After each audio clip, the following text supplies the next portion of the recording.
Let's go back in time a few years to the summer of 2012. The Montreal Canadiens are coming off of a disappointing 2011-12 season that saw them miss the playoffs, change head coaches, and fire their general manager. To fill those vacancies, they hired Marc Bergevin away from the Chicago Blackhawks to serve as their new GM and brought back Michel Therrien for his second stint behind the team's bench. The big hire here would be the Bergevin one, because he was the one responsible for shaping the direction of the team and is still doing so today. Despite the struggles on the ice during the 2011-12 season, there was still a promising young core in place that he was inheriting and which to build around. Max Pacioretty was 23 years old and coming off of his first 30-goal season. PK Subban was 22 years old, already starting to blossom into a star, and was about to enter a season where he would go on to win the Norris Trophy as the league's top defenseman. They had a young franchise goalie in Carey Price.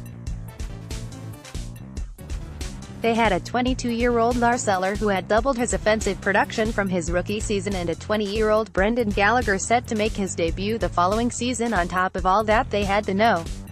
3 overall pick in the draft, a selection that would ultimately be used on Alex Galchenyuk. At times over the past 6 seasons, the Canadiens have had some success. They went to the Eastern Conference Finals in 2013-14, went to the second round in 2014-15, and topped the 100-point mark 3 times. It hasn't been a totally disastrous few years. You could easily, and justifiably, make the argument that some of that success was driven in large part by having Price mask a lot of the team's flaws and carry it further than it probably otherwise should have gone. But it was still success in the short term. The important question to ask at this point is if the Canadiens organization is in a better place today than it was 6 years ago when Bergevin was hired to reshape the organization. That is, after all, the goal of a GM, to make their organization better than they found it. It is becoming increasingly difficult to argue that Bergevin has done that, while the young core that he inherited has slowly but surely been squandered. This isn't to say that there haven't been good moves here and there. Getting Pacioretty signed to a long-term contract extension that paid him less than $5 million per year was one of the biggest steals in the league. Signing Alexander Radulov in his return from the KHL added some desperately needed talent and creativity to a stagnant defense. Today, though, Pacioretty is entering the final year of his contract and is the subject of trade speculation.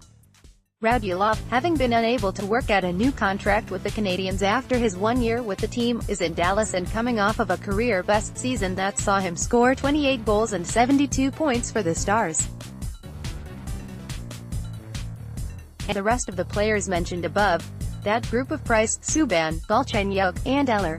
Only Price remains, while the trio of Subban, Eller, and Galchenyuk has been traded for a package of players and assets that amounts to Shea Weber, Max Domi, Joni Ikonen, and a yet-to-be-used 2018 second-round draft pick No. 62 overall. Look at those two groups of players and then ask yourself which group you would rather have on your team this season and in the immediate future with all of the circumstances considered. It's not that Weber and Domi are bad or can't provide value for the Canadiens. But how are the Canadiens better for having them instead of what they had? Look at the fact that PK Subban, who was traded straight up for Shea Weber after the 2015-16 season, is 4 years younger, has been more productive the past 2 years, and is a finalist for the Norris Trophy this season. Weber, meanwhile, is entering his age 33 season, coming off an injury-shortened season, and is signed until he is 40 at more than $7.8 million per season. Combined with Price, the Canadiens now have 2 players, both of whom are already over the age of 30 and have likely already played their best hockey, signed through 2026 at a total salary cap hit of more than $18 million. You can't fault them for signing Price because he has literally been the backbone of the team, but given the ages, salary structure, and positions they play, it is a very unique core for a team to build around. Unique does not always mean good. During that same offseason, the Canadiens made the decision to trade skill for more grit and toughness, a trend they followed all season in their roster transactions, when they sent Lars Eller, still under contract for 2 more years at a salary cap hit of $3.5 million, to the Washington Capitals for 2 second-round draft picks, one used to select Ikonen, the other one to be used this weekend. They then turned around and traded 2 second-round draft picks in 2016 to Chicago for Andrew Shaw and signed him to a 6-year, $23.4 million contract extension, in other words, slightly more money than they were paying Eller. Again, it's not that Shaw is necessarily a bad player, but are the Canadiens better today for it? If nothing else, the optics of it look bad after Eller played a massive role in helping the Capitals win the Stanley Cup this spring. Last summer there was the free agent signing of Carl Alzner, giving the Canadiens what is currently one of the oldest defensive lineups in the league, and one that is severely lacking in mobility and defensive production. Between Weber, Alzner, Jeff Petrie, Jordy Ben and David Schlemko, the Canadiens will open the season with 5 defensemen age 30 or older. Together, they will take up nearly $22 million in salary cap space. That coincided with the trading of top prospect Mikhail Sergachev to Tampa Bay for Jonathan Drouin. The jury is still very much out on that trade, but year 1 of the Drouin era in Montreal probably did not go as planned, considering that Sergachev, an 18-year-old defenseman, finished the season just 6 points shy of Drouin's offensive output. Then there is the most recent move to trade Galchenyuk to the Arizona Coyotes for Domi. This comes after years of not really being sure what to do with Galchenyuk.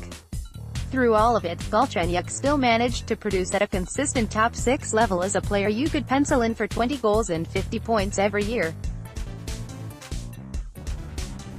Domi, who is only a few months younger than Galchenyuk and about $1 million cheaper under the cap, is coming off a 2-year stretch that has seen him score 18 goals in more than 140 games. Keep in mind that Galchenyuk has scored fewer than 18 goals in a single season just once over the past 4 years, and that when he scored 17 during the 2016-17 season, in only 61 games. There are a lot of reasons to like Domi's potential. There is reason to believe he could bounce back.